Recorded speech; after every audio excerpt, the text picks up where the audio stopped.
Hi hello welcome back to Haniya Rasool channels. இப்போ என்ன டிஷ்ஷுன்னு பார்த்தீங்கன்னா ஃப்ரைட் ரைஸ். அதுக்கு தேவையான இன்க்ரீடியன்ட்ஸ் என்னென்னா, வெங்காயம் ஒரு வெங்காயம் எடுத்து வச்சுருக்கேன், பெரிய வெங்காயம், தக்காளி சின்ன தக்காளி வந்து ஒன்று எடுத்து வச்சுருக்கேன், இஞ்சி பூண்டு பேஸ்ட் வந்து கொஞ்சோண்டு போதும் டேஸ்ட்டுக்காக, கேப்சிகம் வந்து ஹாஃப் எடுத்து வச்சுருக்கேன், கட் பண்ணி வச்சுருக்கேன் கேப்சிகம், கேரட் பீன்ஸ் வந்து வேக வச்சு எடுத்து வச்சுருக்கேன், கேரட்டு பீன்ஸையும் ரைஸ் வந்து வேக வச்சு வச்சுருக்கேன். இப்போ வாங்க வீடியோக்குள்ளே போகலாம்.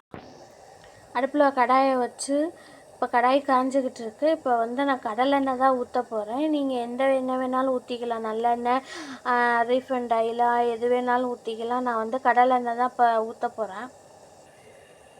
சட்டி நல்லா காஞ்சிருச்சு. இப்போ வந்து கடலெண்ணெய் ஊற்றுறேன். இப்போ எண்ணெய் நல்லா காஞ்சிருச்சு. இப்போ வெங்காயத்தை போட்டுக்கலாம். வெங்காயத்தை போட்டு வதங்கிட்டு இருக்கு. இப்போ தக்காளி போட்டுக்கலாம்.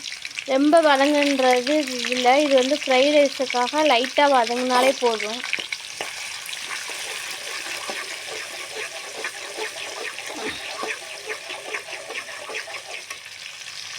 இப்போ லைட்டாக வதங்கிடுச்சு. இப்போ கேப்சிகம் போட்டுக்கலாம். கேப்சிகம் போட்டு கேப்சிகம் வந்து ஓரளவுக்கு அரை வேக்காடை வந்து வேகட்டும். அப்போ தான் வந்து நம்மளுக்கு வந்து சாப்பிட்றதுக்கு வந்து நல்லா டேஸ்டியாக இருக்கும். நல்லா வெந்துருந்துச்சுன்னா அது நல்ல டேஸ்ட் இருக்காது.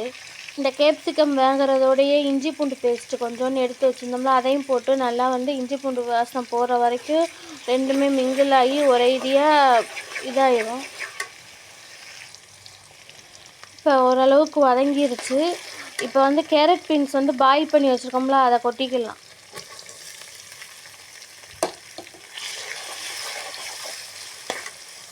நம்ம கேரட் பீன்ஸில் வந்து சால்ட்டு போட்டிருக்கோம். இப்போ வந்து வெங்காயம் தக்காளி கேப்சிகமுக்காக லைட்டாக கொஞ்சோண்டு சால்ட்டு சேர்த்துக்கலாம். சால்ட்டு சேர்த்து வதக்கியாச்சு. இப்போ வந்து இதில் வந்து சிக்கன் வந்து நம்ம சிக்கன் ஃப்ரைட் ரைஸாகவும் செஞ்சுக்கலாம். நான் வந்து இப்போ எக்கு போட போகிறேன், 2 முட்டை ஊற்றியாச்சு. இப்போ வந்து நான் கொஞ்சம் வேகட்டும், அரை வேக்காடை கிண்டுறதுக்கு, அப்போ தான் இது ஈஸியாக இருக்கும். இப்போ முட்டையை போட்டு முட்டை நல்லா வெந்துருச்சு. இப்போ வந்து ரைஸை இதோட மிக்ஸ் பண்ண வேண்டியது தான்.